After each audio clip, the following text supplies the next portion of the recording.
إلى يوم الدين أما بعد فأعوذ بالله من الشيطان الرجيم بسم الله الرحمن الرحيم إن الله يحب التوابين ويحب المتطهرين عن أبي هريرة رضي الله تعالى عنه قال قال رسول الله صلى الله عليه وسلم الطهور شطر الإيمان যাবতীয় হামদ ওয়া সানা যাবতীয় প্রশংসা সে আল্লাহ সুবহানাহু ওয়া তাআলার জন্যে, যে আল্লাহ সুবহানাহু ওয়া তাআলার নিজে পবিত্র এবং পবিত্রতাকে ভালোবাসেন। সে আল্লাহ সুবহানাহু ওয়া তাআলার শুকরিয়া জ্ঞাপন করছি, আলহামদুলিল্লাহ। দরুদ ওয়া সালাম বর্ষিত হোক মানবতার সর্বাধিক কল্যাণ যিনি বাতলে দিয়েছেন, সেই রাসূল, সেই নবী মুহাম্মদুর রাসূলুল্লাহ সাল্লাল্লাহু আলাইহি ওয়াসাল্লামের উপর। আল্লাহুম্মা সাল্লি আলাইহি আল্লাহুম্মা বারিক আলাই। সম্মানিত দিনী ভাইরা, আমার ধারাবাহিক আলোচনার বিষয় ছিল পবিত্রতা। তো গত পর্বে আমরা পবিত্রতা সংক্রান্ত কিছু বিষয় জেনেছি। তো আজকে তার সারসংক্ষেপ বলে সামনের আলোচনায় যাচ্ছি, যেহেতু গত প্রোগ্রামে অনেকেই ছিলেন না। আজকের যেখান থেকে শুরু ওইখান থেকে শুরু করতে গেলে আবার অনেকেই বিষয়টা ওইভাবে বুঝতেও না পারেন। এই জন্য তার সংক্ষিপ্ত কিছু বিবরণ আমি বলছি। গত দার্সে বলা হয়েছিল পবিত্রতার প্রকারভেদ। পবিত্রতা আসলে কি?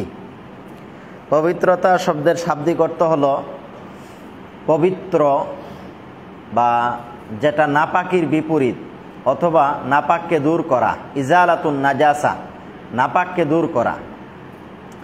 আর এমনিতে পবিত্রতা দুই প্রকার, একটা হলো আভ্যন্তরীণ পবিত্রতা আর একটা হলো বাহ্যিক পবিত্রতা।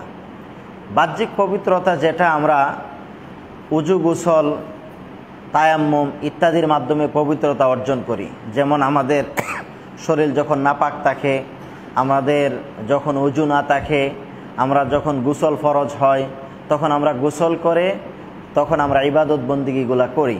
এটা হলো বাহ্যিক পবিত্রতা। আর আভ্যন্তরীণ পবিত্রতা যেটা আর নাজাসাতুল হাকিকিয়া, প্রকৃত নাপাক। এই প্রকৃত নাপাক উজু করলেও পবিত্র হবে না, গোসল করলেও পবিত্র হবে না। সেটার ব্যাপারে আল্লাহ সুবহানাহু ওয়া তাআলা সূরাতুত তাওবার মাঝে ঘোষণা করেন যে ইন্নামাল মুশরিকুনা নাজাসুন, নিশ্চয় মুশরিকরা হলেন নাপাক। এখন কোনো হিন্দু বা কোনো মুশরিক যদি সে আমরা যেভাবে উজু করি সেভাবেই উজু করলো, আমরা যেভাবে গোসল করি সেভাবেই গোসল করলো, এরপরে মসজিদে এসে সালাত আদায় করলো, এই মুশরিকের সালাত কি হবে? মুশরিকের সালাত হবে না, কারণ সে মসজিদেই ঢোকার অনুমতি নেই। কারণ সে যেন মসজিদে প্রবেশ না করে আল্লাহ সুবহানাহু ওয়া তাআলার নির্দেশ। কেননা মুশরিক নাপাক, অথচ সে নাপাকি থেকে পবিত্র হয়েছে, গোসল দিয়েছে, উজু করেছে। তারপরও কেন নাপাক? কারণ এই নাপাকটা হলো আন নাজাসাতুল শিরক ওয়াল কুফর, তার অন্তরটা নাপাক, তার ভিতরে নাপাক। সেই নাপাকটা কি? তার ভিতরগত নাপাক হলো শিরক এবং নিফাক। সে আল্লাহ সুবহানাহু ওয়া তাআলার সাথে শিরিক করছেন, তার অন্তরে কুফরি লালন করছেন। এই জন্য তার অন্তরকে আগে পবিত্র করতে হবে। সেই অন্তরকে পবিত্র করার মাধ্যম হলেন তাওহীদ। তার অন্তরে আগে তাওহীদ ঢুকাতে হবে, আর অন্তর থেকে শিরক কুফরির অন্ধকারকে, নাপাকিকে বের করতে হবে, তাহলে সে পবিত্র হবে। এরপরে তার ওযু গোসলের প্রশ্ন আসে। তাহলে আমরা বুঝতে পারলাম যে আসলে যেই নাপাক আপনার হিন্দু অথবা মুশরিকটা যেই নাপাক, আমরা কিন্তু সেই ধরনের নাপাক নই। যেহেতু আমরা মুসলিম, আমাদের ওই নাপাকির দিকে নই, আমাদের জানতে হবে বাহ্যিক যে পবিত্রতা আছে সেই পবিত্রতার বিধিবিধান সম্পর্কে। তো আমাদের বাহ্যিক পবিত্রতার বিধিবিধান বা বাহ্যিক পবিত্রতার গুরুত্ব, সেটা আমরা আলোচনা করেছিলাম। যেহেতু আবার আপনাদেরকে বলছি, কারণ আমাদের মাস শেষে পরীক্ষা হবে। তো বাহ্যিক পবিত্রতাটা, সেটার গুরুত্ব কি? আল্লাহ সুবহানাহু ওয়া তাআলা পবিত্র কোরআনুল কারীমে বলেন ইন্নাল্লাহা ইউহিব্বুত তাওয়াবিনা ওয়া ইউহিব্বুল মুতাতাহহিরিন। আল্লাহ সুবহানাহু ওয়া তাআলা তওবাকারীদেরকে ভালোবাসেন এবং ভালোবাসেন যারা পবিত্রতা অর্জন করে, তাদেরকে ভালোবাসেন। এরপরে রাসূলুল্লাহ সাল্লাল্লাহু আলাইহি ওয়াসাল্লাম হাদিসে বলেন আত-তুহুরু শাতরুল ঈমান, পবিত্রতা হলেন ঈমানের একটা অংশ, ঈমানের একটা অঙ্গ। তারপরে দেখেন রাসূলুল্লাহ সাল্লাল্লাহু আলাইহি ওয়াসাল্লাম সুনানে তিরমিজির 1 নম্বর হাদিস, যেটা ইমাম তিরমিজি তার কিতাব শুরু করেছেন এই পবিত্রতার অধ্যায় দিয়ে, সেটাতে রাসূল সাল্লাল্লাহু আলাইহি ওয়াসাল্লাম বলেন লা তুকবালুস সালাতু বিগাইরি তুহুরিন ওয়ালা সাদাকাতুম মিন গুলুলিন, যে কারো সালাত কারো ইবাদত কবুল হবে না পবিত্রতা ব্যতীত, এবং কারো দান আল্লাহ রাস্তায় গ্রহণযোগ্যই হবে না হালাল মাল ব্যতীত। হারাম মালের সদকা আল্লাহর দরবারে গ্রহণযোগ্যই হবে না। কেন হবে না? আল্লাহ রাসূল সাল্লাল্লাহু আলাইহি ওয়াসাল্লাম অন্য জায়গায় বলেন ইন্নাল্লাহা তাইয়্যিব লা ইউকবালু ইল্লা তাইয়্যিবান, আল্লাহ পবিত্র, পবিত্র ব্যতীত কিছুই গ্রহণ করেন না। এই জন্য কেউ যদি হজ করতে যায় সব টাকা সুদের টাকা দিয়ে হজ করে যত সুন্দরভাবে হজের কার্যক্রম পালন করবে তার হজ কবুল হবে? হারাম টাকা আল্লাহ রাস্তায় দান করবে, সেই দান কি আল্লাহর দরবারে গ্রহণযোগ্য হবে? হবে না, কারণ এটা নাপাকি। এই জন্য ইসলামের ভিতরে নাপাকিকে খুব ভালোভাবে শিক্ষা দিয়েছেন যে কি নাপাকি থেকে কিভাবে আমি পবিত্রতা অর্জন করব।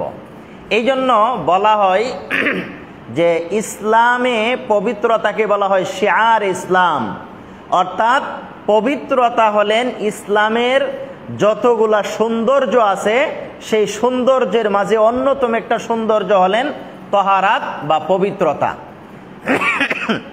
এই পবিত্রতা ব্যতীত আপনি আমার সালাত আল্লাহ সুবহানাহু ওয়া তাআলার দরবারে গ্রহণযোগ্য হবে না, ইবাদত আল্লাহ সুবহানাহু ওয়া তাআলার দরবারে গ্রহণযোগ্য হবে না। এই জন্য পবিত্রতার বিধিবিধানগুলা আপনি আমাকে জানতে হবে, বুঝতে হবে এবং প্র্যাকটিক্যালে সেই পবিত্রতা শিখতে হবে। তো এই পবিত্রতা অর্জনের জন্য প্রথমে দরকার হলো পানি। পবিত্রতা অর্জনের জন্য প্রথম যেটা দরকার সেটা কি? পানি। সেই পানি দুই প্রকার, একটা হলো যে পবিত্র পানি আর একটা হলো অপবিত্র পানি। তো পবিত্র পানি এইগুলার আবার প্রকার আছে, যে একটা হলো মা ও তাহির, পবিত্র পানি। সেই পবিত্র পানিগুলা কি? আল্লাহ সুবহানাহু ওয়া তাআলা কোরআনে বলেছেন ওয়া আনজালনা মিনাস সামাই মাআন সাজ্জাজা লিনুখরিজা বিহি হাব্বা ওয়া নাবাতা, যে আমি আল্লাহ আকাশ থেকে পানি বর্ষণ করি, মানুষদেরকে বৃষ্টির মাধ্যমে আল্লাহ আমাদেরকে পানি দেয়। এই জন্য বৃষ্টির পানি, নদীর পানি, সমুদ্রের পানি, এইগুলা হলেন পবিত্র পানি। আর নাপাক পানি বা এই পানি যেটা আছে এই পবিত্র পানি, এটা দুই প্রকার। পবিত্র পানিটা দুই প্রকার। কিভাবে সেটা? একটা হলো তাহির লা মুতাহির, আর একটা হলো তাহির মুতাহির। এটার বাংলাটা আমি বুঝিয়ে দিচ্ছি যে পানি দুই প্রকার, এর এক প্রকার হলেন পবিত্র পানি। সেই পবিত্র পানি আবার দুই প্রকার, একটা হলো তাহির মুতাহির, নিজে পাক আবার অন্যকেও পবিত্র করতে পারে। যেমন টিউবওয়েল থেকে চাপ দিলে যে পানি বের হয়, এই পানি নিজেও পবিত্র, আবার অন্যকেও কি করতে পারে? পবিত্র করতে পারে। কোনো নাপাকি লেগে থাকলে সেটাকে দূর করতে পারে। আরেকটা হলো যেমন সমুদ্রের পানি, নদী নালার পানি, পুকুরের পানি, এগুলো সব পবিত্র, অন্যকে পবিত্র করতে পারে। আরেক প্রকার পানি হলেন পবিত্র, নিজে পবিত্র, তাহের লা মুতাহের, নিজে পবিত্র, অন্যকে পবিত্র করার ক্ষমতা তার নাই। সেটা হলো মনে করেন যে আমি উজু করেছি, গোসল করেছি, কিন্তু আপনি আমার শরীর থেকে যেই পানিগুলা গেছে এই পানি কিন্তু শরীরে লাগলে শরীর নাপাক হবে না, কেননা এটা নিজে পবিত্র, কিন্তু এই পানি দিয়ে আবার আপনি উজু করতে পারবেন না। এই পানিকে বলা হয় মায়ে মুস্তামাল, ব্যবহৃত পানি। এই পানি দিয়ে যে কেউ যদি উজু করে আর যদি খালে দেখে আবার একটা পাত্রের মাঝে পানি রাখা হয়, এই পানি দিয়ে আবার উজু করতে পারবেন না। টেপ দিয়ে উজু করলো আর আরেক সাইডে দিয়ে আপনি বালতি ধরে রাখলেন, বা বালতির মাঝে টেপের পানি জমা হলো, সেই পানিটা পবিত্র, কিন্তু সেটা আবার আপনাকে রিফায়ারিং ভাবে পবিত্র করতে পারবে না। দ্বিতীয় আরেকটা হলো তাহের, পবিত্র ঠিক আছে, কিন্তু অন্য কাউকে পবিত্র করতে পারবে না, বা এটা দ্বারা পবিত্রতা অর্জন করা যাবে না। যেমন আমরা যে ঠান্ডা খেলাম, আরসি বা 7 আপ, এটা পবিত্র না অপবিত্র? পবিত্র, আমরা খাইতেছি। অপবিত্র হলে কি আমরা খাবো? তাহলে পবিত্র, কিন্তু এইটা দিয়ে কি আপনি উজু করতে পারবেন? জুস, তারপরে অন্যান্য বিষয় যেগুলো আছে, আমরা মানে ঠান্ডা জাতীয় যেগুলা খাই এগুলা নিজে পবিত্র, কিন্তু অন্যকে পবিত্র করার ক্ষমতা তার নেই। দ্বিতীয় পানি হলেন অপবিত্র পানি। যেই পানি, পানি কেন অপবিত্র হয়, এখানে একটা ইসলামী শরিয়ার মূলনীতি মুখস্থ করতে হবে। এটা ক্লাসে মানে এটা একটা ক্লাস মনে করে এই মূলনীতিটা আপনার মুখস্থ করতে হবে। এটা হাদিস থেকে প্রমাণ যে ইন্নাল মাআ তাহুরুন লা ইউনাজ্জিসুহু শাইউন। ইন্নাল মাআ তাহুরুন, সবাই বলুন ইন্নাল মাআ তাহুরুন লা ইউনাজ্জিসুহু শাইউন। অর্থাৎ পানির মূল হলো পবিত্র। বাংলাটা বলেন, পানির মূল হলো পবিত্র, তাকে কোনো জিনিস কি করতে পারবে না, নাপাক করতে পারবে না। তাহলে পানি, ইসলাম পানিকে কি দিয়েছেন, পানিকে তার একটা ক্ষমতা দিয়েছেন যে এই পানি যদি সন্দেহ থাকে তাইলে এটা ধরে নিতে হবে এটা পাক। কারণ পানির মূল হলেন কি, এই পানিটা পবিত্র, অর্থাৎ পানি মূলত থাকবে পবিত্র। পানির মূলটা কি, পবিত্র। এই জন্য কোনো পানি বালতিতে জমা হয়ে আছে, এই পানি যদি আপনি দেখতেছেন সব কিছু ঠিক আছে, তাইলে এটা যদি আপনার সন্দেহ লাগে যে আসলে পবিত্র না অপবিত্র, তাহলে মূল যেটা আসবে সেটা কি, পবিত্র। তো এই মূলনীতিটা মনে রাখবেন। এটা মনে রাখার অর্থটা হলো, এর পরের যেই হাদিসটা আমরা বলতেছি সেটা হলো যে পানি কখন নাপাক হবে। রাসূল সাল্লাল্লাহু আলাইহি ওয়াসাল্লাম বলছেন যে ইল্লা গালাবা আলা রিহিহি ওয়া লাউনিহি ওয়া তা'মিহি। পানির তিনটা গুণ আছে। পানির কয়টা গুণ? তিনটা গুণ। একটা হলো তার গন্ধ, আরেকটা হলো তার স্বাদ, আরেকটা হলো তার রং। তাইলে গন্ধ, স্বাদ, রং, গন্ধ, স্বাদ, রং, এই তিনটা যদি কোনো পানির নষ্ট হয়ে যায়, পানিতে দুর্গন্ধ চলে আসছে, পানির স্বাদ নষ্ট হয়ে গেছে, হ্যাঁ, তারপরে পানির কালার চেঞ্জ হয়ে গিয়েছে, তাহলে এই পানি নাপাক পানি হিসেবে আখ্যায়িত হয়ে যাবে। এটার পবিত্রতা অর্জন করে এটা তা কি নয়, সম্ভব নয়। এই জন্য পানি কখন নাপাক হয়, যখন পানির এই তিনটা গুণাগুণ নষ্ট হয়ে যায়, তখন এই পানি কি হয়ে যায়, নাপাক হয়ে যায়। এবার আসুন, পানি কতটুকু হলে নাপাক হবে আর কতটুকু হলে নাপাক হবে না। হাদিসে কিন্তু এইটারও একটা পরিমাপ দেওয়া আছে যে ইজা মা আল কুল্লা তাইনে লাম ইয়াহমিলিল খাবাসা। যখন পানি 2 কুল্লা পরিমাণ হবে, মানে 2 মটকা পরিমাণ হবে, লাম ইয়াহমিলিল খাবাসা, সেখানে নাপাকি সেটাকে গ্রাস করতে পারবে না।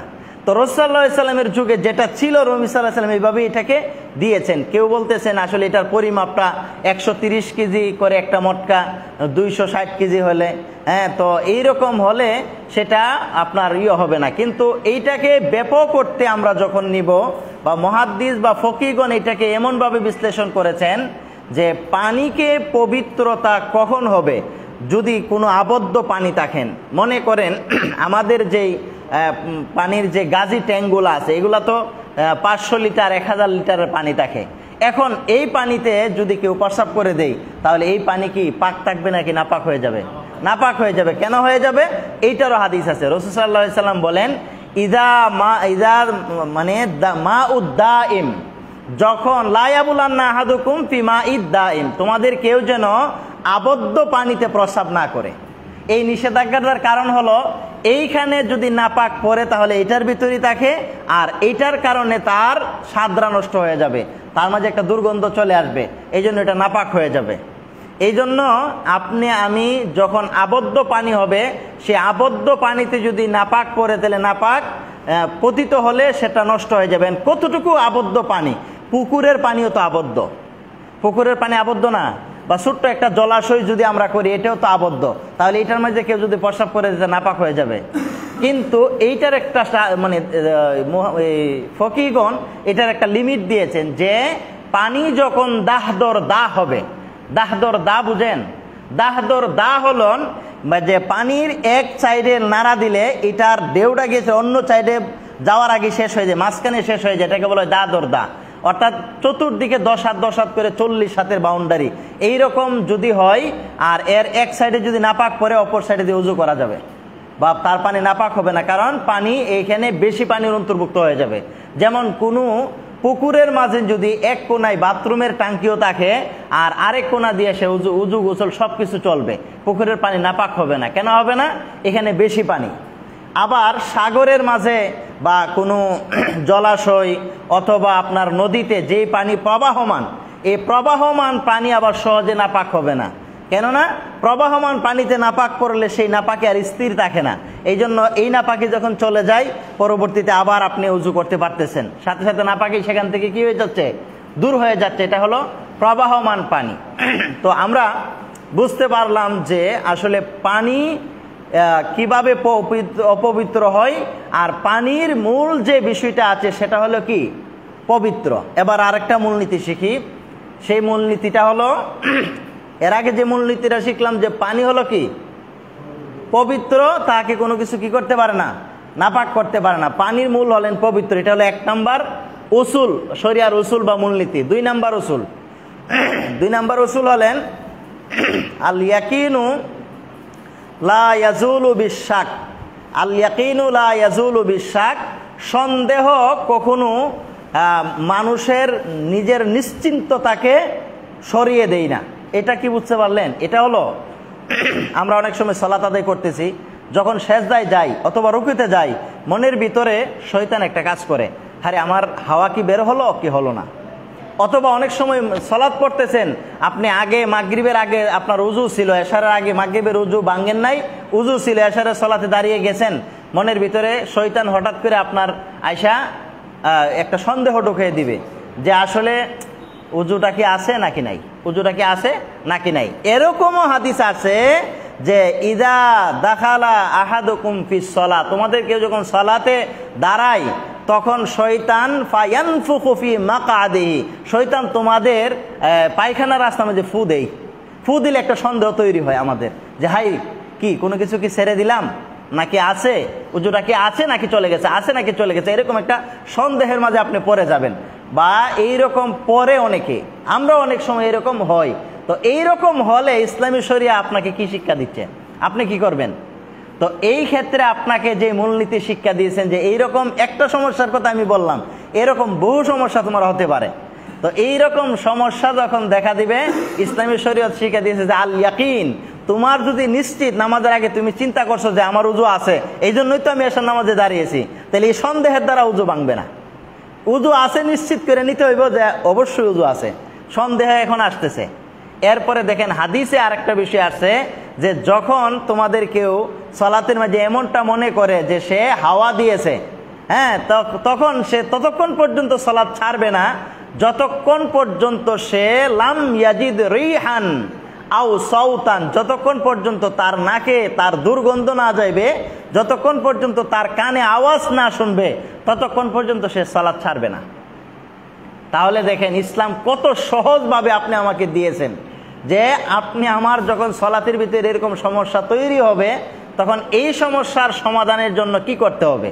এই জন্য এই মূলনীতি যখন আপনি আজকে জানলেন, আজকে যখন শিখলেন, এখন কোনো সময় সালাতের ভিতরে শয়তান আপনাকে কি করতে পারবে না, আর ধোঁকা দিয়ে শয়তান আপনাকে আর সালাতের মনোযোগ নষ্ট করতে পারবে না। কারণ শয়তানের একটা কাজ হয়ে আছে, শয়তানে আমি যদিও আল্লাহ সুবহানাহু ওয়া তাআলার ইবাদত ছেড়ে দেই, আমি যদিও মাঝে মাঝে অলসতা করে অনেক ইবাদত ছেড়ে দেই, আমাদের মূল কাজ কিন্তু আল্লাহর ইবাদত করা। তো আমরা যদি অনেক সময় অলসতা বশত ছেড়ে দেই, কিন্তু শয়তানের মূল কাজ হলো সে মানুষদেরকে বিভ্রান্ত করা। শয়তান সেটা ছাড়ে না। শয়তান কখনো সে অপশন নেই না যে আজকে মানুষকে ধোঁকা দিব না, আজকে মানুষকে বিভ্রান্ত করব না, এই ধরনের কোনো চিন্তা ভাবনা শয়তানের কোনো দিন নাই। কারণ তার ওয়াদাই হলো মানুষকে বিভ্রান্ত করা। এই জন্য শয়তান কখনো সে তার কাজ থেকে অবসর নেই না। আপনি আমাকে সর্বদাই শয়তানে ধোঁকা দেওয়ার জন্য প্রস্তুত থাকে। এই জন্য আমাদেরকে অবশ্যই এই বিষয়গুলো খেয়াল রাখতে হবে এবং এই বিষয়ে খুবই গুরুত্ব দিতে হবে, যাতে করে শয়তানের কোনো সন্দেহ, কোনো প্রবণতা, কোনো কিছু আমাদের মাঝে কি করতে না পারে, কাজ করতে না পারে। তো এবার আমরা যে সামনের আলোচনার দিকে যাই, যে গত প্রোগ্রামে আমরা জেনেছিলাম যে উজু কিভাবে করতে হয়, উজু সঠিক উজু আমি কিভাবে করি, কিভাবে আমরা উজু করলে আমাদের উজুটা হবে বা উজুটা বিশুদ্ধ হবে, হ্যাঁ, আর কিভাবে উজু করলে বা উজুর মাঝে যে সমস্ত ভুল ভ্রান্তি আমাদের আছে ওই বিষয়গুলো আলোচনা চলছিল। তো দেখেন গত ইয়েতে আমরা বলেছিলাম যে আমরা সাধারণত এই দেশের বহু মাদ্রাসায় যেটা আমরা পড়িয়ে থাকি এবং আমরা পড়েছি, মুখস্থ করেছি যে গর্দান মাসে করার বিষয়ে। হ্যাঁ, গর্দান মাসে করা মুস্তাহাব, কিন্তু সবগুলা সুন্নত পড়ানো হচ্ছে যে কুলি করা সুন্নত, নাকে পানি দেওয়া সুন্নত, হ্যাঁ প্রত্যেক অঙ্গ 3 বার দেওয়া সুন্নত, কিন্তু গর্দান মাসে করা বা গার মাসে এটাকে মুস্তাহাব বলে আখ্যা দেওয়া হচ্ছে। তাহলে মুস্তাহাব কোন জিনিস? মুস্তাহাব মানে সওয়াব আছে, কিন্তু গর্দান মাসের ব্যাপারে যে হাদিসটা, এটা অধিকাংশ মুহাদ্দিসিন বলছেন যে লা আসলা লাহু, তার কোনো ভিত্তি নাই। এই জন্য যেটা হাদিসে নাই বা রাসূল সাল্লাল্লাহু আলাইহি ওয়াসাল্লাম বা সাহাবীদের আমল থেকে প্রমাণ নাই, এই রকম আমল যখন আপনি করতে চাইবেন এটা বিদআত হয়ে যাবে। এই জন্য গর্দান মাসে করা কি বিদআতের অন্তর্ভুক্ত। আরেকটা হলো উজুর শুরুতে আমরা এই উজুর নিয়ত, আল ইসলামু নূরুন ওয়াল কুফরু যুলমাতুন, এরকম উজুর নিয়ত আমরা করি। তো এইরকম নিয়ত, যত নিয়ত আছে, সালাতের নিয়ত, হ্যাঁ নাওয়াইতু আন উসাল্লি লিল্লাহি তাআলা, এরকম যত নিয়ত আমরা মুখে পড়ি, এইরকম একটা নিয়তের ভিত্তিও কোরআন হাদিসের কোনো কিতাবে নাই। হাদিসের কোনো কিতাবে বা মানে নিয়ত যে নাওয়াইতু আন, এইরকম কোনো নিয়ত নাই। তাহলে প্রশ্ন আসতে পারে, এই নিয়ত যদি না থাকে তাহলে এগুলো আমরা এতদিন কোথায় পেলাম, বা এতদিন যাবত আমরা কোথায় থেকে পড়ে আসলাম? অর্থাৎ ছোট ছোট চটি বইয়ের মাঝে এইগুলো আছে নাওয়াইতু আন, কিন্তু হাদিসের কোনো কিতাবে নাওয়াইতু আনের অস্তিত্ব নাই, কারণ এগুলো হাদিসে নাই। তো এইগুলা হাদিসে নাই, তারপর আমাদের মাঝে রন্ধ্রে রন্ধ্রে এইগুলা ঢুকেছে কেন? আমরা আমাদের রন্ধ্রে রন্ধ্রে ঢোকার এর 1 নম্বর প্রধান কারণ হলো আমরা হলাম আবেগী মানুষ, বা ইসলামের কোনো জিনিসকে আমরা খুব আবেগের সাথে নেই। সেটা কিভাবে? যে কোনো আরবি শুনলে আমরা মনে করি যে এটা হাদিস, কারণ নাওয়াইতু আন আরবিতে আছে, এই জন্য আরবি লেখা আপনার পড়লে আমরা এটা সালাম করি কয়েকবার, কোরআনের লেখা মনে করে। তারপরে মসজিদে মোমবাতি জ্বালানো হয়, মোমবাতি নিয়ে বাথরুমে যাওয়াকে গুনাহ মনে করি, অথচ মোমবাতি যেমন মসজিদে যে লাইট জ্বলতেছে, এই লাইট কি তাহলে বাথরুমে দেওয়া যাবে না? মসজিদে মানে মোমবাতিকে পবিত্র মনে করি, এই জন্য মোমবাতি নিয়ে মসজিদে বাথরুমে যাওয়া নিয়ে, বা একবার আমি মায়ের রেখেছি ছোটবেলা, মোমবাতি নিয়ে কেন? মোমবাতি মসজিদও জ্বালাই, এটা নিয়ে বাথরুমে গেলে গে। অর্থাৎ এই সমস্ত জিনিস আমাদের আবেগে কাজ করে, মনে করি যে আরবি জিনিস আছে, এই জন্য এইগুলা নাওয়াইতু আন বলছে, আরবিতে বলছে, তার মানে এটা অবশ্যই হাদিসে আছে। হাদিসে না থাকলে কি হয়? এই জন্য দেখেন বহু জাল হাদিসে এই দেশে তৈরি হয়েছে যে সুরুল ইনসানু ফাহুয়া শিফা, মানুষের মুখের জুতা হলো শিফা। এটা আমরা শুনে আসছি না? এই জন্য বিভিন্ন তাবলিগে গেলে মানুষের জুতাগুলাকে চাবায়া চাবায়া শেখায়, মানুষের রোগ মুক্তি মনে করে। অথচ এই বাংলাদেশের হানাফি মাযহাবের সবচেয়ে বড় আলেম আব্দুল মালেক সাহেব, উনি একটা বই লিখছেন যে এসব হাদিস নয়, মানে এইসব যে সমস্ত হাদিস আমরা চালিয়ে দিতেছি, এসব হাদিস নয়। এই কিতাবের মাঝে এটা উল্লেখ আছে যে মুমিনের জুতা শিফা। তারপরে as-সালাতু মিফতাহুল জান্নাহ, নামাজ বেহেশতের চাবি, বিভিন্ন জায়গায় লেখা থাকে, গাড়িতে লেখা থাকে নামাজ বেহেশতের চাবি। অথচ জান্নাতের চাবি হলেন যে লা ইলাহা ইল্লাল্লাহ মিফতাহুল জান্নাহ, লা ইলাহা ইল্লাল্লাহ হচ্ছে জান্নাতের চাবি। তবে এই চাবির মাঝে যেমন দাঁত থাকে, চাবির মাঝে দাঁত থাকে না, তো সলাৎ মনে করেন যে একটা দাঁত, অবশ্যই সলাতের হিসাব আপনাকে দিতে হবে। তার মানে এই সলাতে যে জান্নাতের চাবি, as-সালাতু মিরাজুল মুমিনিন, হাদিস চালু আছে, প্রসিদ্ধ হাদিস, কুলুবুল মুমিনিনা আরশুল্লাহ, মুমিনের কলবে আল্লাহর আরশ। এই যে হাদিস, আরবি শুনছি মনে করছি যে হাদিস। তো এই হাদিসগুলা তৈরি হওয়ার অন্যতম কারণ হলো ধর্মীয় আবেগ। আর 2 নাম্বার হলো যে মানুষ কিছু স্বার্থ তৈরি করছে, কারা? যারা দিনকে আপনার দুনিয়ার স্বার্থ হিসাবে নিয়েছেন, তারা এই সমস্ত হাদিস তৈরি করেছেন। এই জন্য কিতাবুল মৌজুয়াত, মানে জাল হাদিসের কিতাবের একটা ঘটনা আপনাকে শোনায়। জাল হাদিস, এই কিতাবে যত হাদিস আছে সবগুলা জাল হাদিস। এই হাদিসগুলা কোন কারণে জাল হয়েছে আর কেন মুহাদ্দিসিন কেরাম এটা উল্লেখ করেছেন, প্রত্যেকটা হাদিসের সাথে তার জাল হওয়ার কাহিনী বর্ণনা করছেন। এর মাঝে একটা হাদিস হলো ক্বালা রাসূলুল্লাহ সাল্লাল্লাহু আলাইহি ওয়াসাল্লাম আল বানিন জানু শিফাউন লিকুল্লি দা। এই হাদিসের অর্থ হলো রাসূল সাল্লাল্লাহু আলাইহি সাল্লাম বলেছেন বেগুন হলো সকল রোগের ঔষধ। তো এই হাদিস তৈরি হওয়ার অন্যতম কারণ হিসাবে ওই কিতাবে লিখেছেন যে এক লোক বেগুন নিয়ে সকাল থেকে সন্ধ্যা পর্যন্ত বসে আছে, তার বেগুন বিক্রি হচ্ছে না। তখন সে চিন্তা করলো এইভাবে বসে থাকলে কি হয়, এই জন্য সে একটা হাদিস বানাইলো, ক্বালা রাসূলুল্লাহ সাল্লাল্লাহু আলাইহি ওয়াসাল্লাম আল বানিন জানু শিফাউন লিকুল্লি দা। এবং সুন্দরভাবে কি শুনাইলে এটা? আরে নবী সাল্লাল্লাহু আলাইহি সাল্লাম বলেছেন বেগুন হলো সকল রোগের ঔষধ। সুবহানাল্লাহ, এই বেগুন রয়েছে এখনো আমারে তো 2 কেজি 3 কেজি 4 কেজি 5 মিনিটের ভিতরে সব বেগুন শেষ। তো এই লোকে যে বেগুন বিক্রি করলো, আসলে তার মূলত উদ্দেশ্য ছিল বেগুন বিক্রি হওয়া, রসুলের হাদিস প্রচার করা নয়। কিন্তু এই যে হাদিস, মানুষ তো মনে করছে আরবিতে বলছে তো অবশ্যই হাদিস। এই যে দেখেন পবিত্রতার অধ্যায়ে একটা হাদিস আছে, রাসূলুল্লাহ সাল্লাল্লাহু আলাইহি ওয়াসাল্লাম বলেছেন আস-সিওয়াকু মাতহারুন লিল ফামি ওয়া মারদাতুন লিরাব্বি। মেসওয়াক হলেন মুখের পবিত্রতা এবং আল্লাহ তাআলার সন্তুষ্টি, মেসওয়াক করার কথা। এবং আরেকটি হাদিস এসেছে লাউলা আশুক্কা আলা উম্মতি লা আমারতুহুম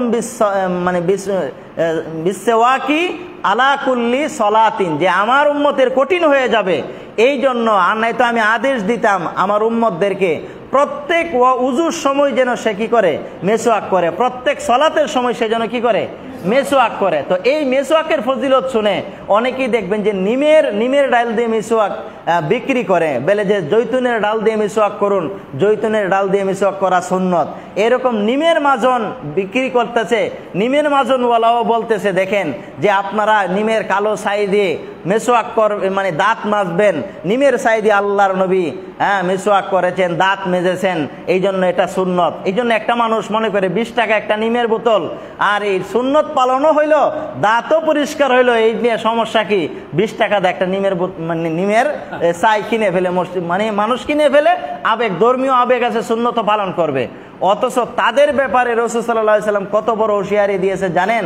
রাসূল সাল্লাল্লাহু আলাইহি ওয়াসাল্লাম বলেন মান কাযাবা আলাইয়া মুতাআম্মিদান ফালইয়াতাবাওয়া মাকাদাহু মিনান নার, যে হাদিসু আন বানি ইসরাইল ওয়ালাউ হারাজ, বনি ইসরাইলের কাহিনী বর্ণনা করো, কোনো সমস্যা নাই, কিন্তু মান কাযাবা, যেই ব্যক্তি মিথ্যা বলবে, আলাইয়া আমার উপরে, মুতাআম্মিদান ইচ্ছাকৃতভাবে, ফালইয়াতাবাওয়া মাকাদাহু মিনান নার, সে যেন তার স্থানকে জাহান্নামে বানিয়ে নেয়। অর্থাৎ যদি নিজের স্থান জাহান্নামে বানাতে চাও তাহলে রসুলের নামে হাদিস বানায় বানায় পৌঁছাও মানুষের কাছে। এই জন্য জাল হাদিস, শত শত জাল হাদিস বর্ণনা করতেছে, কোনোদিন অন্তর কাঁপে না, কোনোদিন চিন্তা করে না হাই রে এই ভয়াবহতা যদি আমি ধরা খাই তাহলে আমার কি অবস্থা হবে। কিন্তু শত শত মসজিদের মিম্বার থেকে এই রকম, এই আজকে একজনে বলল যে এক মসজিদের মিম্বার থেকে নাকি বলছে যে কাতারের মাঝে ফাঁক রাখাই সুন্নত, মানে আজে রাখা গুনাহ। এইরকম তো রসুলের নামে চালিয়ে দিচ্ছে, সব মানুষ বলছে ঠিক ঠিক, কারণ অধিকাংশ মুসলিম তো কাতারে ফাঁক রাখে, তারা সমর্থন দিয়েছে। মানুষের টিকে ঠিক হবে না, কিন্তু আল্লাহর নবী সাল্লাল্লাহু আলাইহি ওয়াসাল্লাম, সাহাবীদের আমল, নবীজির আমল কি? যে আনাস রাদিয়াল্লাহু তাআলা আনহু বলতেন যে আমরা ইয়ালজিকু মানকিবাহু বিমানকিবি সাহিবিহি, আমরা একে আমার সাথীর কাঁধের সাথে কাঁধ লাগাতাম, ওয়া কাদামাহু বিকাদামিহি, আমরা আমাদের পায়ের সাথে পা লাগাতাম। এইটাকে নিয়ে অনেকে কটাক্ষ করে, পায়ের সাথে পা, কাঁধের সাথে কাঁধ কিভাবে লাগাইবো? যেতে যে সুডো আছে তার কাঁধ তো নিচে থাকবো, এই জন্য এইভাবে মিলাইতে হবে। আসলে এইটাকে নিয়ে ব্যঙ্গ করার সুযোগ নেই, আপনার যেটা পারবেন না সেটা তো আপনাকে জোর করে বলে নাই। মাঝখানে একজন ছোট যদি থাকে তাহলে তার কাঁধের সাথে কেমনে লাগাইবেন? এই নিয়ে চিন্তা ভাবনা করে তারা হাদিসের উপর আমল করা ছেড়ে দিয়েছে। অথচ এই মিলানো হলো আপনার যে সমান সমান করা, পায়ের সাথে পায়ের সমান করে দাঁড়াবেন, কাঁধের সাথে কাঁধের সমান, দূরত্ব যেন না থাকে। তাহলে এমনও হাদিস আছে রাসূলুল্লাহ সাল্লাল্লাহু আলাইহি ওয়াসাল্লাম বলেছেন যে যদি মাঝখানে ফাঁকা থাকে তাহলে সেখান দিয়ে শয়তান প্রবেশ করে। তাইলে দুই সাইডে আমরা ফাঁকা বন্ধ করলাম, আমাদের হুগার নিচে দিয়া তো মানে 14 আলী শয়তান যে একজনে কটাক্ষ করে বলতেছেন, তাইলে এই ফাঁক কেমনে বন্ধ করবা? আরেকজনের সাথে যে তুমি লাগাইলা, কিন্তু ওইদিকে আসলে এই শয়তান বলে কোন শয়তান রাসূলুল্লাহ সাল্লাল্লাহু আলাইহি ওয়াসাল্লাম বুঝিয়েছেন? এই শয়তান বলে বুঝিয়েছেন রাসূলুল্লাহ সাল্লাল্লাহু আলাইহি ওয়াসাল্লাম মানসিক শয়তান, মানুষের অন্তরে যে অহংকারের শয়তান, মানুষের অন্তরে যে কিবিরের শয়তান, যে আমি একজন স্ট্যাটাসওয়ালা মানুষ, আমি একজন অ্যাডভোকেট, আমি একজন ডাক্তার, আমি একজন শিক্ষক, আমার সাথে আমার ছাত্রর পা লাগবে, এটা বেয়াদবি, এরকম শান শৌকত, এইগুলা যেন না থাকে। কারণ আল্লাহর কাছে তার বান্দারা সবাই কি সমান, সবাই দাঁড়াবে, সবার একজনের কাঁধের সাথে কাঁধ লাগবে, পায়ের সাথে পা লাগবে, এখানে কেউ কারো উঁচু নিচু কোনো এখানে ইয়ে নাই, আল্লাহর কাছে সবাই কি সমান। এই জন্য উজুর ক্ষেত্রে, উজু এমন এক বিষয়, উজুর ক্ষেত্রে উজুর যে অঙ্গগুলা, উজুর ফরজ আমরা 4টি শুনে আসছি, তবে উজুর ফরজ মূলত 4টি মূল, কিন্তু উজুর ফরজ আরো 2টা আছে। উজুর ফরজ 6টি। উজুর ফরজ কয়টি? 6টি। তো উজুর ফরজ মানে 1 নাম্বার হলো কি, মুখ ধোয়া, সমস্ত মুখ ধৌত করা, সমস্ত মুখ ধৌত করা। 2 নাম্বার হলেন 2 হাতের কনুই সহ ধৌত করা। 3 নাম্বার হলেন কি, মাথা মাসে করা, সমস্ত মাথা মাসে করা। কিন্তু এইটাকে নিয়ে বলছেন যে মাথার 4 ভাগের 1 ভাগ মাসে করা। এই জন্য কেউ মনে করে যে একটু দিলে হয়ে যায়, ইমাম শাফির মতেন 1 চুল মাসে করলে হয়ে যাবে। এটা রাসূল সাল্লাল্লাহু আলাইহি ওয়াসাল্লামের হাদিসকে নিয়ে তামাশা করা। নবীজি বলছেন যে তোমরা মাথা মাসে শুরু করবে, জি বি মুকাদ্দামি রাসি, মাথার শুরু থেকে নিয়ে যেখানে গিয়ে শেষ হবে সেখানে আবার তুমি সেখান থেকে নিয়ে আবার যেখান থেকে শুরু করেছিলে সেখানে নিয়ে আসবে। এটা হলো মাথা মাসের নিয়ম। তো এইভাবে আমরা যাব, আবার এইভাবে নিয়ে আসবো, অর্থাৎ সমস্ত মাথা আমাদের মাসে করতে হবে। কিন্তু মনে করি যে সমস্ত মাথা মাসে করা সুন্নত আর 4 ভাগের 1 ভাগ মাসে করা হয়েছে ফরজ। এই যুক্তি দেওয়া চলবে না, কারণ ইসলাম আপনাকে বলেছেন সমস্ত মাথা আপনি যেখান থেকে শুরু করবেন সেখানে আবার টেনে আনবেন। এইটা আপনাকে ইসলাম শিখিয়ে দিয়েছেন, এই জন্য এটাই আপনাকে মানতে হবে। তারপরে 2 পা টাকনু সহ দোয়া, এই হলো 4টা, যেটা আমরা 4টা জানি। এরপরে আরেকটা হলো তারতিল, তারতিল ঠিক রাখা, এটা ফরজ কেন, কোরআনের নির্দেশ। আল্লাহ বলছেন ইদা কুমতুম ইলা সলাতি ফাগসিলু ওয়ুজুহাকুম, যখন তোমরা সলাতের মাঝে দাঁড়াও তখন ফাগসিলু ওয়ুজুহাকুম, তোমরা তোমাদের চেহারা ধৌত করো। হ্যাঁ, তারপরে ওয়াইদিয়াকুম ইলাল মারাফিক, তোমরা হাত কোনই পর্যন্ত দাও, ওয়ামসাহু বিরুউসিকুম, মাথা মাসে করো, আরজুলিকুম ইলাল কাবাইন। তাইলে প্রথমে আপনি হাত কোনই পর্যন্ত ধুতে পারবেন না, ধুইলে উযু বাতিল। প্রথমেই ধৌত করতে হবে মুখ, তারপরে হাত, এরপরে মাথা মাসে, এরপরে পাও। এই জন্য আপনি প্রথমেই মনে করবেন যে আপনি পাও ধুয়ে ফেলি প্রথম, যেহেতু চান্সটা আছে আগে পাউডার দিয়ে। অনেকে বেসিংয়ে উজু করার ক্ষেত্রে এটা করে যে বেসিংয়ে তো পা উঠানো যায় না, এই জন্য বাইরের থেকে পাউডার ধুয়ে আসা বাকি কাজ এখানে সারে উজু হবে না। কেন হবে না? প্রয়োজনে বেসিং নতুন করে পাল্টাতে হবে। আল্লাহর কোরআনের বিধান, এটা ফরজ, যে আল্লাহ বলছেন আগে মুখ ধো, হাত ধৌত করো, মাথা মাসে করো, এরপরে পাও ধৌত করো। কিন্তু আমরা এখন বেসিংয়ে পা উঠাইতে পারি না, এই জন্য সিস্টেম করে নিচ্ছি যে আগে গোসলখানা থেকে বা অন্য জায়গা থেকে পাউডার দিয়ে আসে পড়ি, আইসা ওইটা করি। এটা করা যাবে না। এই জন্য এটা ওযুর একটা কি ফরজ। আরেকটা হলো 1 অঙ্গ শুকানোর আগে আরেক অঙ্গ ধোয়া, অর্থাৎ বেশি ধারাবাহিকতা, মানে ধারাবাহিকতা রক্ষার পরে মানে বেশি দেরি না করা। মনে করেন মুখ ধুইছেন, ধোয়া বাজারে গেলেন, গিয়ে একটা চাটা খাইলেন, খাওয়া দাওয়া করে আবার আইসা এরপরে হাত ধুইলেন, এরপরে আপনি হাত ধোয়ার পরে কিছুক্ষণ আবার একটু বিভিন্ন কাজ করলেন, এরপরে মাথা মাসে করলেন, না, এটা চলবে না। উজুর ফরজ হলো দ্রুত করে নিতে হবে, কারণ আল্লাহ সুবহানাহু ওয়া তাআলা এখানে মাঝখানে কোনো বিরতি দেন নাই। এই জন্য দীর্ঘক্ষণ বিরতি দেওয়া যাবে না। মুখ দেওয়ার পরে হাত ধৌত করতে হবে, হাত দেওয়ার পরে তা মাথা মাসে করতে হবে, মাথা মাসের করে পরে কি 2 পা টাকনু সহ ধৌত করতে হবে। এই জন্য 4টা কাজ, আর 2টা হলেন আপনার, একটা হলো ধারাবাহিকতা, আর একটা হলো 1 অঙ্গ শুকানোর আগে আরেক অঙ্গ ধৌত করতে হবে। এইটাও এই কোরআনের এই আয়াত থেকে কি, সূরা মাইদার এই আয়াত থেকে কি প্রমাণিত। এই জন্য উজুর ক্ষেত্রে আমরা এই বিষয়টা খেয়াল রাখবো। এই যে 4টা বিষয় আছে, অথবা উজুর যে ফরজগুলো আছে, এইখানে যদি কোনো কার্পণ্যতা কোনো কিছু হয়, তাইলে কারো সালাত হবে না, উজুও হবে না। দেখেন রাসূল সাল্লাল্লাহু আলাইহি ওয়াসাল্লাম সরাসরি জাহান্নাম বলছেন। একদিন সাহাবীরা বলতেছেন, আমরা একটা যুদ্ধ শেষে রাসূল সাল্লাল্লাহু আলাইহি ওয়াসাল্লাম আমাদের পিছনে ছিলেন, আমরা সামনে ছিলাম, নামাজের ঘোষণা আসলো, তখন আমরা দৌড়াইয়া তাড়াতাড়ি গিয়ে আমরা হাত ধৌত করে, পাগুলো এমনভাবে ধৌত করতেছি, ফায়ামসাহু, মানে মাসে করার মতো, একটু পানি নিয়ে এমনি মোড় দিয়ে দিয়ে আমরা চলে যাচ্ছি। তখন নবী সাল্লাল্লাহু আলাইহি ওয়াসাল্লাম মানে দূরে আছেন আমাদের থেকে পিছনে, তিনি তখন আমাদের এখান থেকে যায়া বলবেন এটা বলেন নাই, নবীজি দূরের থেকে একটা ডাক মারছেন, ওয়াইলুল লিল আকাবি মিনান নার, ওয়াইলুল লিল আকাবি মিনান নার। সাহাবীরা কয়, হাই হাই, কি বলতেছি এটা?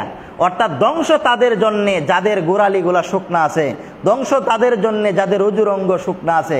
এই জন্য উজুর এই মুখের কোনো 1 চুল পরিমাণ জায়গাও শুকনা রাখা যাবে না, পাওয়ের কোনো 1 অঙ্গ মানে 1 চুল পরিমাণ শুকনা রাখা যাবে না। হাতের এই যে ফরজগুলা, এইগুলাতে আপনি কার্পণ্যতা করলে বা শুকনা থাকলে উজু হবে না, জাহান্নাম সরাসরি। এই জন্য যদি কোনো রং, যেই রং আপনার আলগা লেপন থাকে, এই রকম রং যদি হাতে লাগে তাহলে উজু, এইটার ভিতরে পানি যদি না পৌঁছে তাহলে আপনার কিন্তু উজু হবে না। এই জন্য এটা খেয়াল রাখতে হবে। তবে মেহেদি দিলে যেটা লেগে থাকে এটার জন্য সমস্যা নেই, কিন্তু যেটা আলগা লাগে, আলগা রং, মনে করেন যে যারা রং মিস্ত্রির কাজ করে তাদের চামড়াতে রং একবারে পুর হয়ে লেগে থাকে, এটার জন্য চামড়ায় পানি পৌঁছে না, এইটার কারণে আপনার উজু কি হবে না, হবে না। পানি পৌঁছানো হলো শর্ত, এই জন্য উজুর অঙ্গসমূহ আগে আপনি কি করবেন, ভালোভাবে পানি পৌঁছাবেন যাতে করে কোনো ধরনের শুকনা না থাকে। এবার আমরা উজুর বিষয়ে কিছু জরুরি মাসালা জানি। আমরা ছোটবেলা থেকে শুনে আসছি উজু করার পরে যদি কেউ ওই হাঁটু দেখা ফেলে তাইলে তার উজু ভঙ্গ হয়ে যায়, হাঁটু দেখলে। এই জন্য ছোটবেলা মক্তবে গেলে আমরা অনেকেই মানে দুষ্টামি করে হাঁটু দেখে ফেলতাম, দেখলেই তার আবার গিয়ে উজু করে আসতে হইতো। আসলে হাঁটু দেখলে উজু ভাঙবে কিনা এইরকম কোনো কথা কোথাও নেই। তবে হাঁটু এইটা কি এইটাই আমরা বুঝি না। আসলে অনেক সময় আমরা বুঝি না। একজন আপনার এইভাবে লঙ্গি আলগিতে লেংটি দিছে, আমরা দেখে হুজুর আজকে কিছু মনে করবেন না, সুন্নতরা উল্টাই লিছি। তো সে সুন্নত উল্টাইছে। আসলে একটা পুরুষের নাভি থেকে নিয়ে হাঁটু পর্যন্ত এটা হলো তার সতর, এইটুকু পর্যন্ত তার দায়িকা রাখা পুরুষ হিসাবে ফরজ। হ্যাঁ মানে লেংটি দিয়া বলে যে সুন্নত উল্টাই লিছি, ফরজ কোনটা সুন্নত কোনটা এটা আমরা বুঝি না। এই জন্য হাঁটু যদি কারো দেখা যায় কোনো বালেক পুরুষের, তাহলে তার গুনাহ হবে সতর ভঙ্গ করার, কিন্তু উজু ভাঙবে না। ঠিক আছে, এই বিষয়টা আমরা খেয়াল রাখবো যে উজু ভঙ্গের কারণ এইটা নয়। উজু ভঙ্গের কারণ কি? উজু ভঙ্গের কারণ হলো প্রস্রাব পায়খানার রাস্তা দিয়ে কোনো কিছু বের হওয়া, হ্যাঁ, তারপরে ঘুমিয়ে গেলে উজু ভাঙবে কেন, এটারও একটা হাদিস আছে যে আমরা যে ঘুমিয়ে যাই কেমন ঘুম। হ্যাঁ, এক হাদিসে আছে রাসূলুল্লাহ সাল্লাল্লাহু আলাইহি সাল্লাম আসতেছেন না, সাহাবীরা বসে আছেন এশার সালাতের জন্য, কেউ এইভাবে ঝুলাইতেছেন। হ্যাঁ, তখন রাসূলুল্লাহ সাল্লাল্লাহু আলাইহি সাল্লাম আসার পরে সবাই দাঁড়িয়ে গেছেন সালাত পড়ার জন্য, কেউ উজু করেন নাই। এখন এই হাদিস থেকে আপনি আমি কি বুঝলেন যে আমরা যে মসজিদে বসে মাঝে মাঝে ঝুলাই তার কারণে কি উজু ভঙ্গ হবে? না, এইভাবে সাধারণত ঝুলানোর কারণে উজু ভঙ্গ হবে না, যদি আপনার কিছু চেঞ্জ ঠিক থাকে। আর ওইভাবে ঠেস দিয়ে এরকম ঘুমাইছেন যে গভীর ঘুম, এরকম ঘুম হলে উজু ভেঙ্গে যাবে। তো এইরকম ঘুম হলে উজু ভাঙবে কেন, এইটার কারণটা আমি হাদিস থেকে পেলাম। আমি পেয়ে অনেকক্ষণ হাসলাম যে আসলে হাদিসে এইটারও বিবরণ আছে। রাসূলুল্লাহ সাল্লাল্লাহু আলাইহি সাল্লাম বলেন, আল আইনু বিকাউ সিহহাতি ইদা নামা, মানে মানুষের চক্ষু হলেন মলদারের গিট। অর্থাৎ আমাদের পিছনের রাস্তা যে মানে বন্ধ আছে, আমাদের চক্ষু খোলা আছে, এই জন্য পিছনের রাস্তা বন্ধ। এই জন্য মানুষ যখন ঘুমিয়ে যায় তার চক্ষু একেবারে বন্ধ হয়ে যায়, তখন ওইটা খুলে যায়।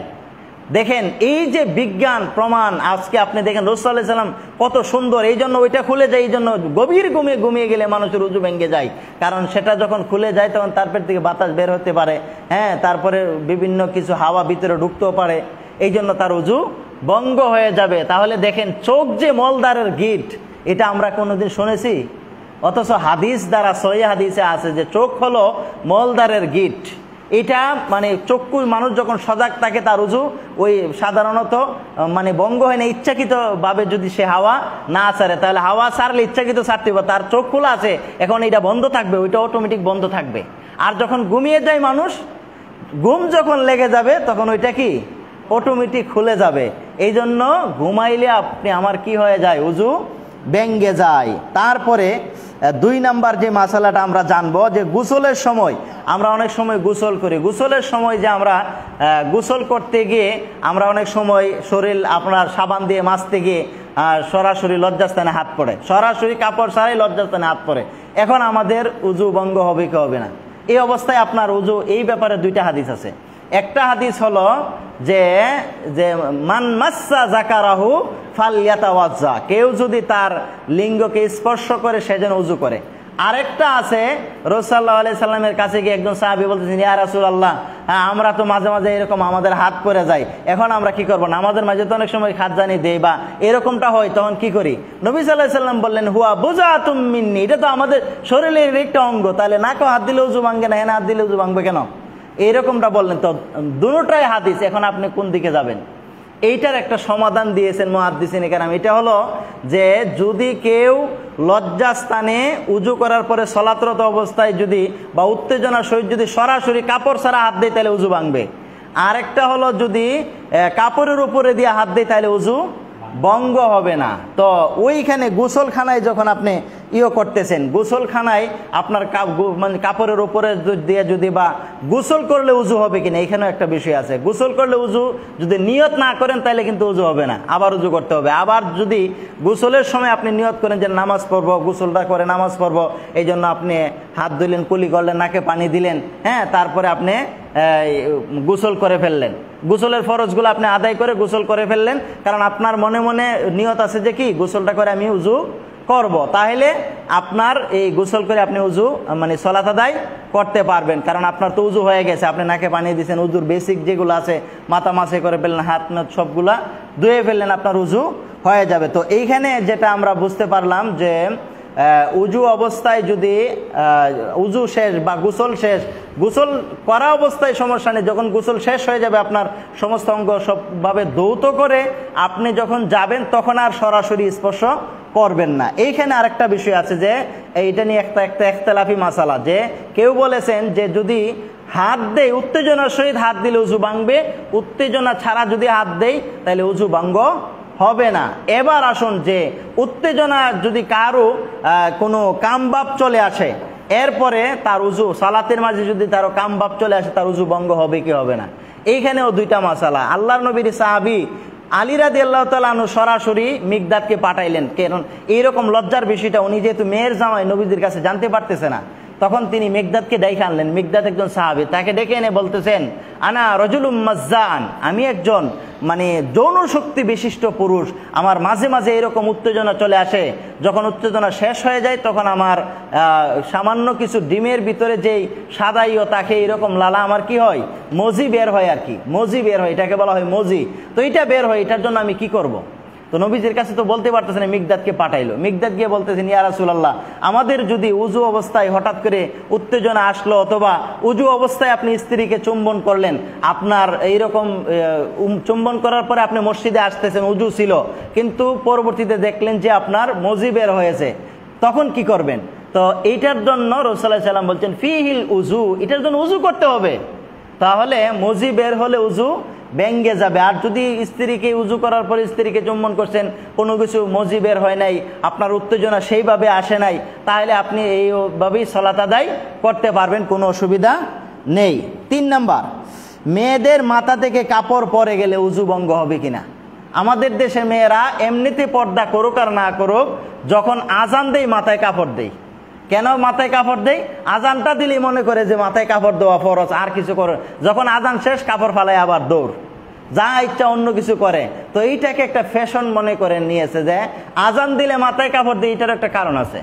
কারণ হলো রাসূলুল্লাহ সাল্লাল্লাহু আলাইহি ওয়াসাল্লাম বলেন, যখন আজান চতুর্দিকে শুরু হয় তখন শয়তান ফালাইতে থাকে, শয়তান উত্তরে দক্ষিণে পশ্চিমে পূবে যেদিকে যায় সেদিকে আজান, তখন সে হাওয়া ছাড়তে ছাড়তে উপরের দিকে উঠতে থাকে। তার মানে ওই মহিলাদের মাথায় শয়তান থাকে, শয়তান যখন চলে যায় আজান শুরু হলে, তখন তার মনে হয় যে মাথায় কাপড় দিতে হবে।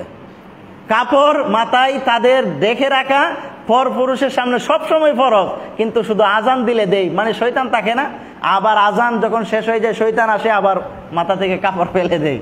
তো এই জন্য উজু করা অবস্থায় যদি কাপড় কারো পরে যায়, এটার দ্বারা উজু ভঙ্গ হবে না। 4 নাম্বার, দাঁত দিয়ে রক্ত প্রবাহিত হলে উজু করতে হবে কিনা।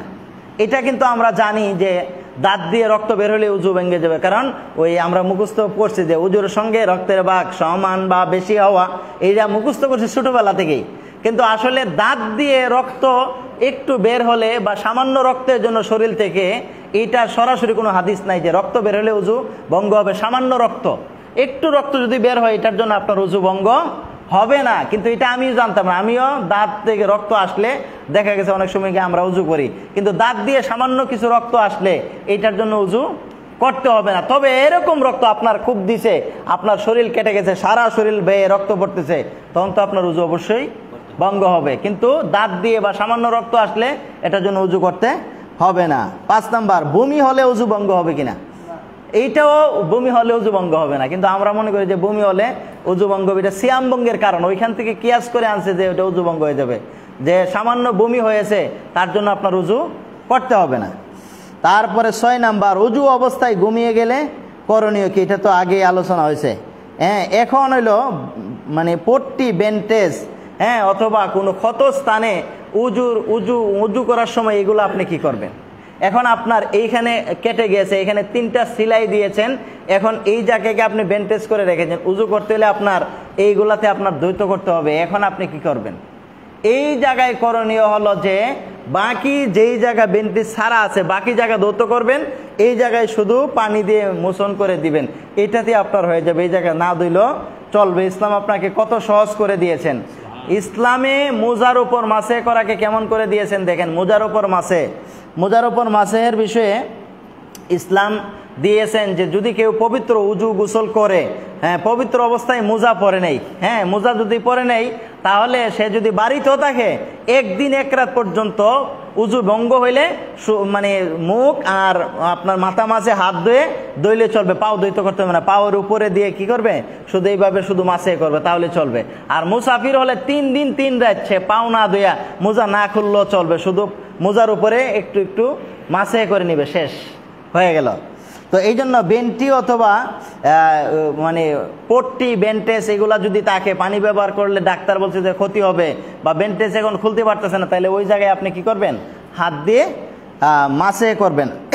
তারপরে উজুর সময় কথা বললে উজু ভঙ্গ হবে কিনা। উজুর সময় কথা বললে আমরা মনে করি যে ভাত খাওয়া কোরআন পড়া এক কথা, এটাও একটা হাদিস হয়ে আছে বেটা, ভাত খাওয়া আর কোরআন পড়া এক কথা।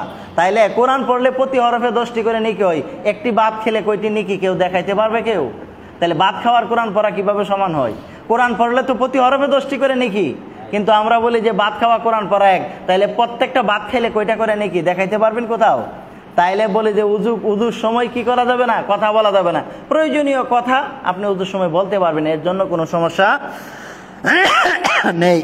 এরপরে সর্বশেষ আমরা জানবো সালাতরত অবস্থায় উজু নষ্ট হয়ে গেলে আপনি কি করবেন। নামাজের ভিতরে ঘটনাক্রমে দুর্ঘটনা আপনার ঘটেই গেছে, এখন আপনি কিভাবে নামাজ থেকে যাইবেন এইটাও ইসলাম শিক্ষা দিয়েছেন।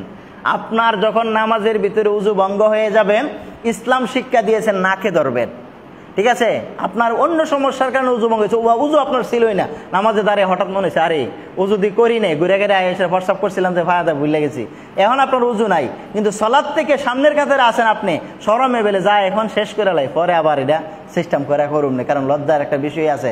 কিন্তু ইসলাম সাহাবিরা করতেন কি, সাহাবিরা উজু যখন কারো এরকম সমস্যা হইতো নাকে ধরতেন, তখন যারা আছে সবাই এই মাসালা জানে, সবাই তারা সাইড দিয়ে দেয়, কিন্তু আমরা একজনের সাইড দিতে দিলে আটকে দেয়, আরে এটা কি করতেছ।